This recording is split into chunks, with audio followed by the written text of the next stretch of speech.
Episode की शुरुआत होती है एक बच्चे से जिसके ऊपर एक्सपेरिमेंट हो रहा था और वो मर जाता है। और बैकग्राउंड से आवाज आ रही थी उनजियोंग की। वो कह रहा था कि मरे हुए आदमी की आंखें अलग होती है, उनकी आंखों की पुतलियां फैल जाती है।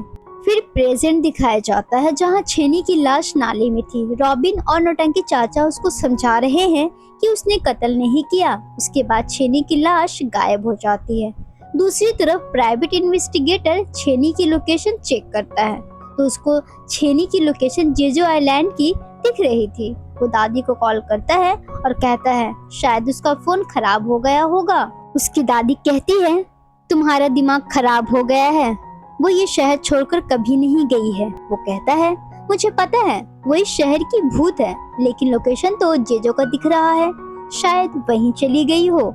गुस्से में दादी छेनी के कमरे में दाखिल होती है और देखती है कि उसका सारा सामान वहाँ से गायब है।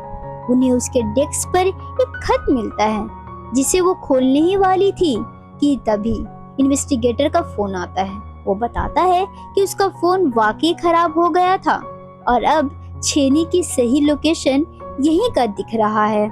छेनी कूड़े की खदान में वापस आ जाती है मरने के बाद, जहां पुलिस उसके बारे में पूछताछ कर रही थी और सब उसको जिंदा देखकर हैरान हो जाता है। उसके बाद वो तीनों पुलिस स्टेशन ले जाता है उन लोगों से पूछताछ करने के लिए।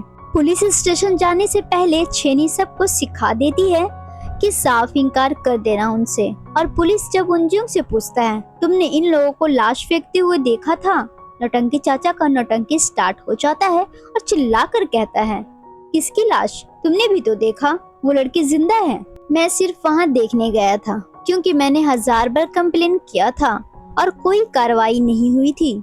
जब कर्मचारी ही काम ना करे तो हम लोग क्या करें, इसलिए हम लोग वहाँ चले गए उस आदमी को रंगे हाथ पकड़ने। फिर पुलिस उनजियोंग से पूछता है, वो उन लोगों के चेहरे थोड़ी देर देखता है और कहता है शायद मेरी ही गलती थी।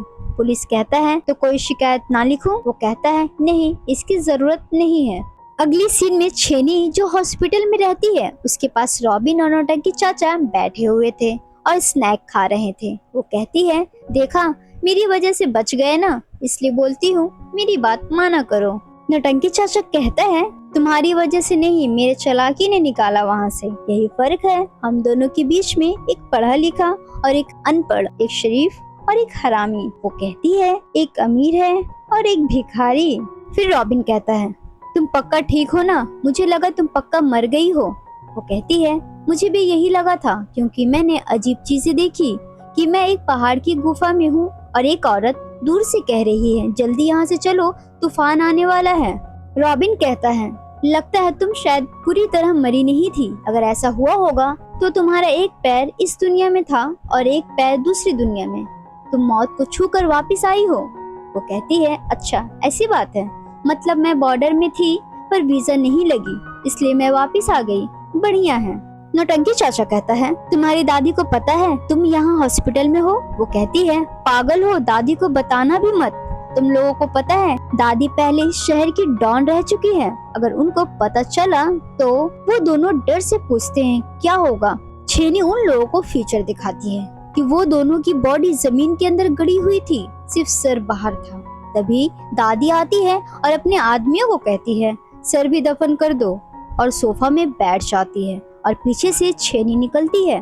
हंसते हुए नौटंकी चाचा कहता है पर ये बाहर कैसे? फिर सब ख्वाब से बाहर निकलते हैं और छेनी कहती है, वो कहते हैं बड़े बाप के बेटे कांड करके निकल जाते हैं ना, क्योंकि उसके सर पर उनके बाप का हाथ होता है जैसे मेरे सर पर मेरी दादी का हाथ है। रॉबिन डर जाता है और कहता है दादी का हाथ मेरे सर पर नहीं आएगा, अब क्या करेंगे हम लोग? नौटंकी चाचा कहता है तुम्हारा किडनैपिंग का आइडिया ही गलत था, इससे अच्छा तुम पैसे चुरा लेती। छेनी कहती है टेंशन मत लो, बस झूठ ही बोलना है। वो कहता है इतना आसान है ये सब से निकलना? वो कहती है तुम्हें सिर्फ झूठ नहीं बोलना है, ये झूठ को सच मानना होगा।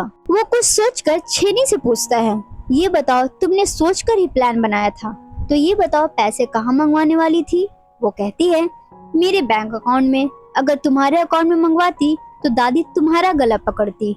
ये सुनकर उसका दिमाग घूम जाता है। फिर वो कहता है तुम्हारी हरकतें और तुम्हारा दिमाग बच्चों जैसा है, मैं ही पागल था, तुम्हारी बातों में आ गया।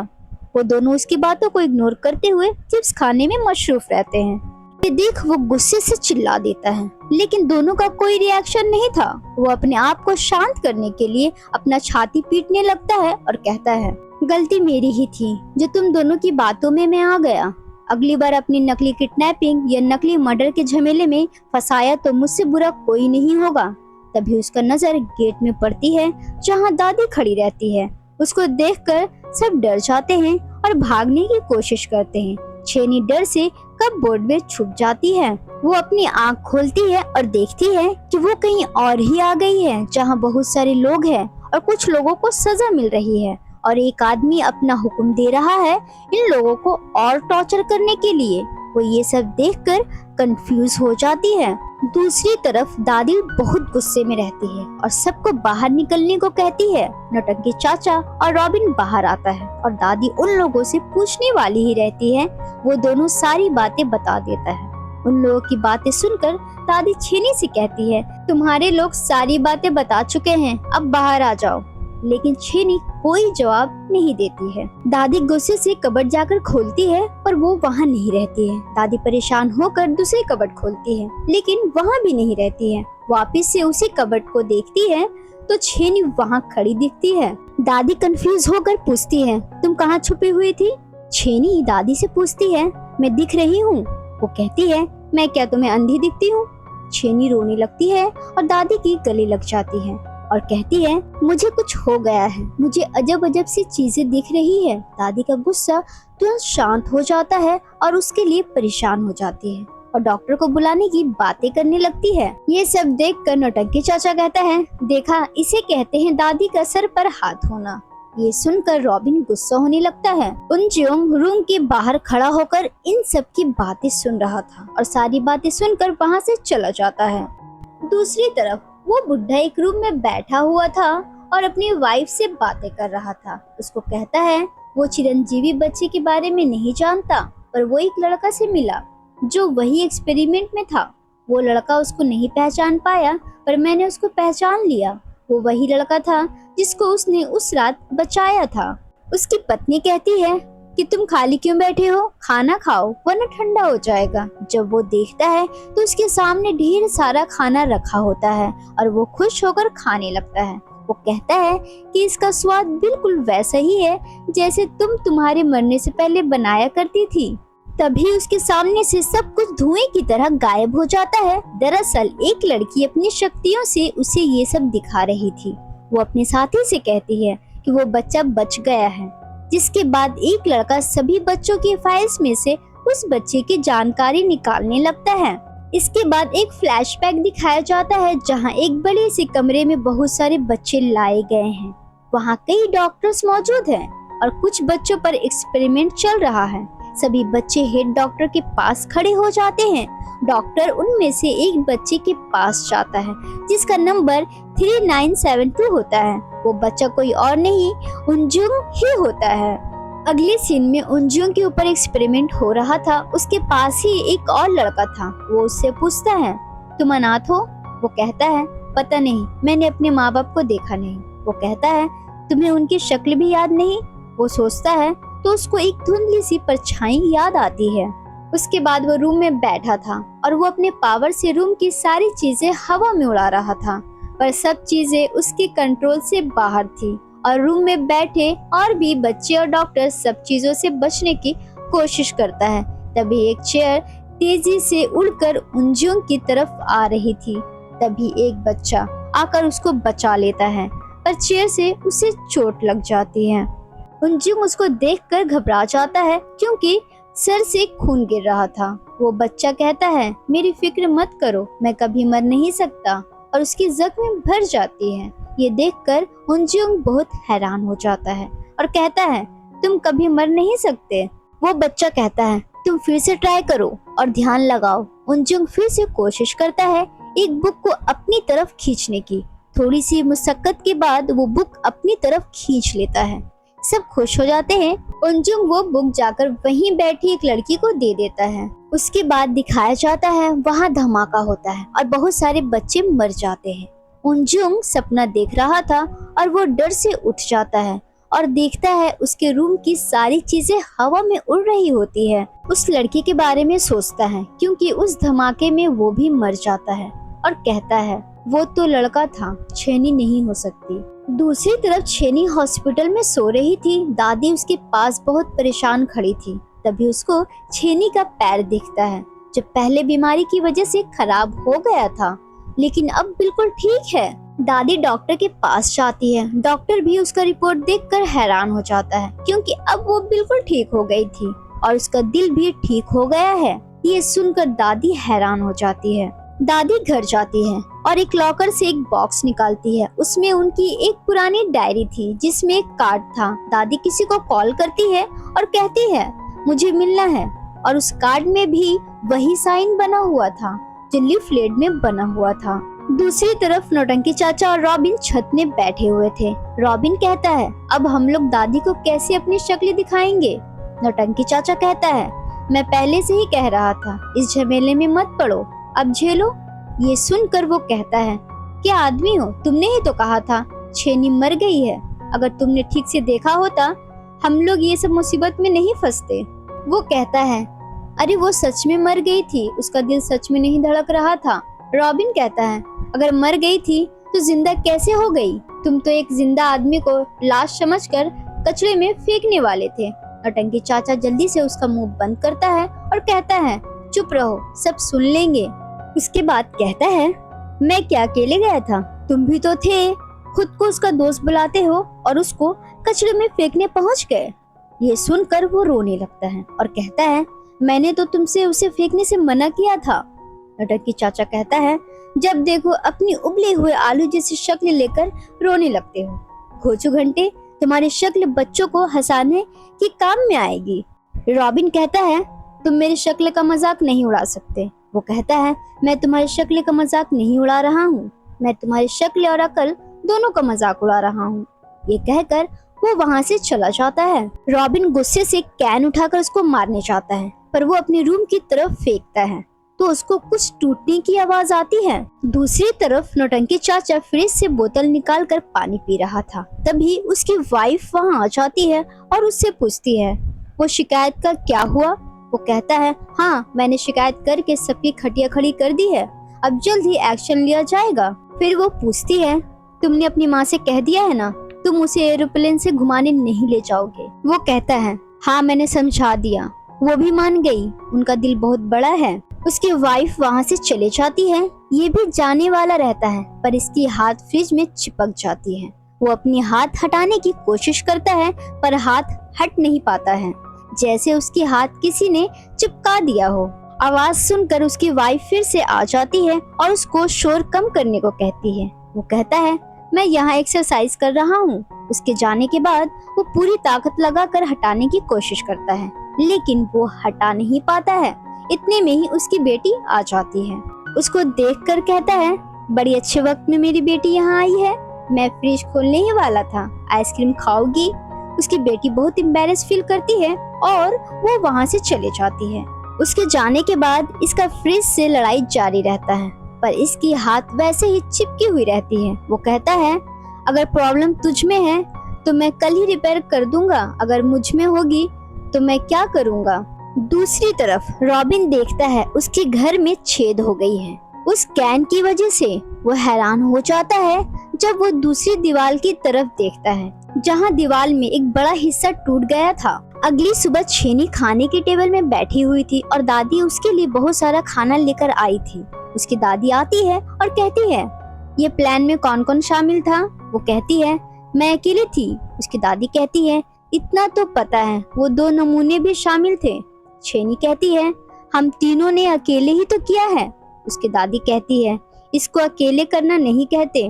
वो कहती है कहते हैं, आपको क्या पता। उसके बाद उसकी दादी उससे पूछती है तुम बिना पासपोर्ट के कैसे जाने वाली थी। ये सुनकर उसको अपनी बेवकूफी पर नाज होने लगता है। छेनी पूछती है डॉक्टर ने क्या कहा, जरूर कुछ बुरी खबर ही होगा। उसकी दादी कहती है तुम जब छोटी थी तब से तुम्हारी चिंता सताती थी, कहीं चले जाती थी तो डर लगा रहता था। वो दादी से माफी मांगती है। उसकी दादी कहती है तुम क्यों माफी मांग रही हो, 27 सालों में पहली बार कोई अच्छी खबर सुनाई है। डॉक्टर खुद हैरान था और कहा है तुम बिल्कुल ठीक हो, और वो बार बार कह रहा था ये कोई चमत्कार है। तो अब से तुम खुलकर अपनी जिंदगी जियो, अपना सेहत का ख्याल रखो, और तुमको घूमने जाना था ना, तो जाओ पूरी दुनिया घूम कर आओ, लेकिन अपने पैसों से।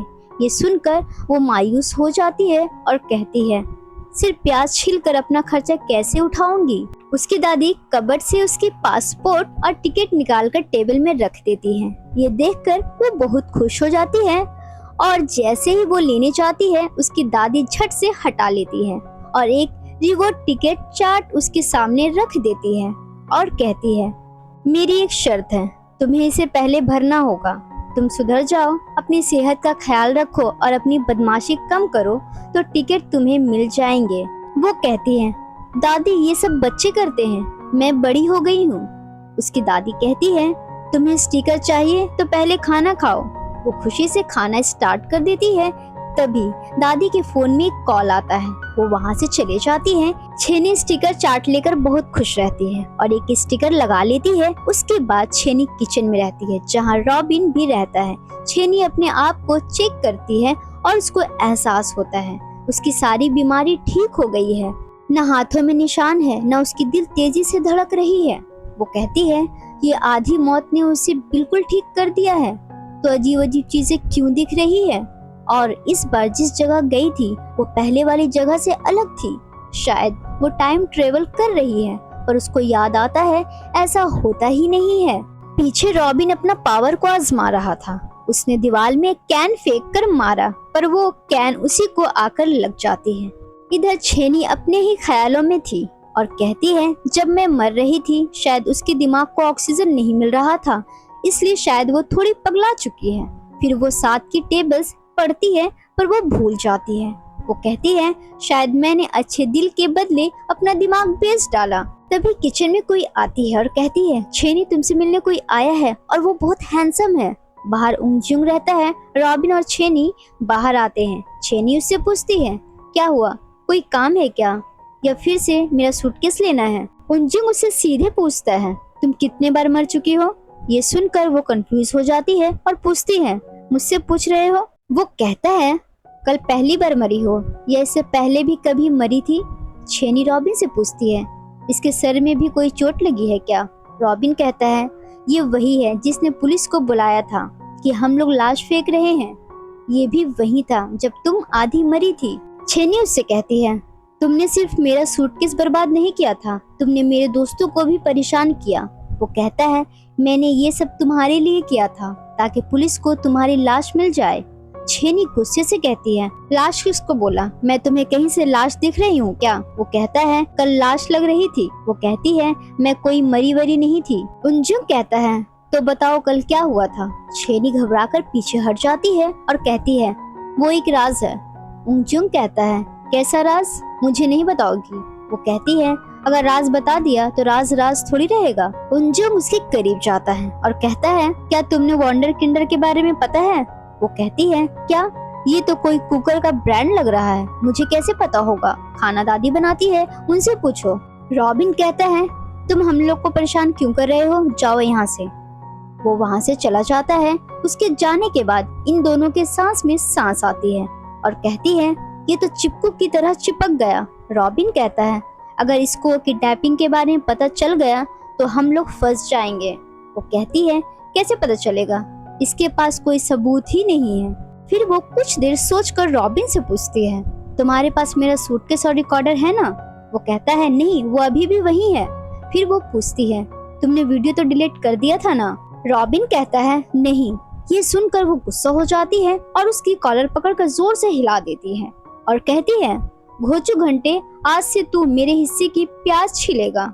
नहीं, अब से रोज तू मेरे हिस्से का प्याज छीलेगा। और वो वहाँ से चले जाती है।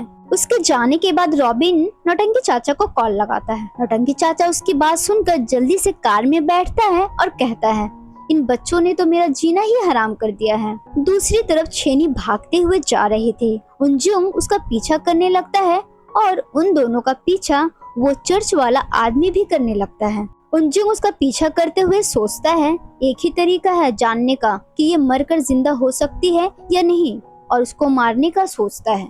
वो जब भी उसको मारने जाता है कोई न कोई छेनी के पास आ जा रहा था, जिसकी वजह से वो बच जा रही थी। जाते जाते छेनी को रास्ते में एक रेस्टोरेंट मिलता है। वो रेस्टोरेंट से खाना लेने लगती है। उनजुंग उसके ऊपर फ्लावर पॉट गिराने जा रहा था। तभी उसको ख्याल आता है कि अगर ये जिंदा ना हो पाई तो, और वो रुक जाता है। तभी छेनी की नजर उस पर पड़ती है और वो तेजी से भागने लगती है। उनजुंग भी उसके पीछे भागता है, लेकिन वो बहुत तेज थी, उसको पकड़ नहीं पाता है। छेनी उस घर के पास पहुंच जाती है जहां वो किडनैप होने का ड्रामा कर रही थी। वो उस घर के अंदर चले जाती है कैमरा खोजने। उनजुंग भी वहां आ जाता है उसके पीछे। तभी वहां एक आदमी आ जाता है जिसके पास उसका वीडियो रिकॉर्डर और सूटकेस था। वो उसको बेचने जा रहा था। उनजुंग उसके पास जाता है। उतनी देर में वो किडनैपिंग वाला वीडियो चला देता है। उनजुंग उससे वो रिकॉर्डर ले लेता है और वो पूरी वीडियो देख लेता है और उसको यकीन हो जाता है ये भी मरकर जिंदा हो सकती है। दूसरी तरफ छेनी अपना वीडियो कैमरा खोज रही थी, पर उसको कहीं नहीं मिल रहा था। उनजुंग उसको मारने के लिए पूरा घर को अपने पावर से चपटा करने लगता है। ये देखकर छेनी वहाँ से भागने लगती है, पर वो भाग नहीं पाती है। तभी वहाँ नौटंकी चाचा आ जाता है। वो देखता है वो घर टूट रहा है। वो कहता है कहीं वो उल्टी खोपड़ी उस घर के अंदर तो नहीं है। उधर छेनी घर के अंदर अपने आप को जैसे तैसे सब चीजों से बचा रही थी, पर उनजुंग अपनी पूरी ताकत से घर को तबाह करने में लगा हुआ था। फिर वो अपने हाथ को बंद करता है और पूरा घर ढह जाता है। छेनी छत के नीचे दबने ही वाली थी, तभी वो अपनी आंखें बंद कर लेती है और जब वो अपनी आंखें खोलती है तो वो अपने आप को समंदर के बीच एक बोट में पाती है। नौटंकी चाचा जैसे अपने कार से उतरकर छेनी के पास जा रहा था, तभी उसकी वाइफ का कॉल आ जाता है। वो उससे झूठ बोल देता है, ट्रैफिक में फंसा हुआ हूँ, घर ही आ रहा हूँ। पर उसकी हाथ फोन और कार की स्टीयरिंग में फिर से चिपक जाती है। वो बहुत कोशिश करता है छुड़ाने की, पर कामयाब नहीं हो पाता है। फिर वो अपनी वाइफ के ऊपर गुस्सा हो जाता है और कहता है मेरे पास कोई और काम नहीं है क्या? इस वक्त मेरी दोस्त की जिंदगी खतरे में है, उसे बचाने जा रहा हूँ। इतना बोलना था कि उसका हाथ फ्री हो जाता है। वो कार से जल्दी से निकलता है और घर के पास जाता है जहां उनजुंग खड़ा हुआ था। उनजुंग को देखकर वो छुप जाता है। फिर उनजुंग अपनी शक्तियों से घर का सारा मलबा हटाने लगता है और ये सब नौटंकी चाचा और वो आदमी दूर से देख रहा होता है। मलबा हटाने के बाद भी उनजुंग को छेनी कहीं नहीं मिलती। वो सोचने लगता है कि शायद उसकी ताकत सिर्फ जिंदा होने की नहीं है, बल्कि वो एक जगह से दूसरी जगह जा सकती है। उधर इन्वेस्टिगेटर को छेनी की लोकेशन चाइना के समंदर में दिखने लगती है। छेनी बोर्ड में खड़ी होकर ये सब समझने की कोशिश कर रही थी। तभी उसके पीछे 3 लोग आ जाता है हाथ में बंदूक लेकर और कहता है छेनी से, कौन हो तुम, पुलिस हो क्या? छेनी डर से हाथ उठा लेती है। तभी उनमें से एक आदमी कहता है सोच क्या रहा है, गोली मार कर इसकी लाश को समंदर में फेंक दे। वो गोली चला देता है। दूसरी तरफ एक आदमी जिसका नाम डायरेक्टर 6 रहता है, वो दादी का इंतजार कर रहा था। तभी एक कार उसके घर के बाहर आकर खड़ी होती है। उसको लगता है दादी आ गई है। वो गेट खोलता है तो देखता है 2 लड़की वहाँ खड़ी है और उसके साथ वही एक्सपेरिमेंट वाला डॉक्टर है। उसको देखकर वो आदमी डर जाता है। वो तीनों उसके घर के अंदर आता है और उसको मार देता है। वहाँ एक तस्वीर था जहाँ उसके खून के छींटे पड़ते हैं। उस तस्वीर में दिखता है छेनी की दादी, ये डॉक्टर और डायरेक्टर 6 सब एक दूसरे को जानते हैं और एक्सपेरिमेंट में सब शामिल थे। ये एपिसोड यहीं खत्म होती है। आगे की एपिसोड्स देखने के लिए मेरे चैनल को लाइक, शेयर और सब्सक्राइब करिए।